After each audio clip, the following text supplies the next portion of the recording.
Sometimes in chess, one single pawn becomes the hero. This game is pure chaos.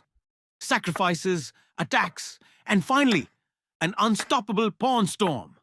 Let's jump in. White starts with the pawn to d4, and black responds with the knight to f6, heading into Grunfeld territory. Soon, pawns and knights are traded in the center, leaving white with doubled pawns but a strong grip. Both kings castle safely. Rooks come to the center, and by move 10, the board is balanced. But you can feel the pressure rising. Black launches the pawn to f5, striking at white's bishop and center. But white answers with the pawn to d5, smashing open the middle of the board.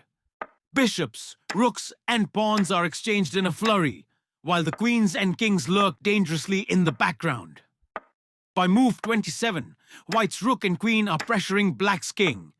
Pawns are racing forward, and both sides are fighting for control. Queens finally come off, but this endgame is anything but quiet. White's bishop and rook coordinate with the king, while black's knight and bishop scramble to hold. Then white begins the pawn march. The h-pawn starts climbing the board step by step. Black throws the knight and pawns forward to stop it, but every push brings the pawn closer to glory. And here comes the climax. White's pawn reaches the 6th rank. Black's knight captures another pawn, but it's too late. White pushes again.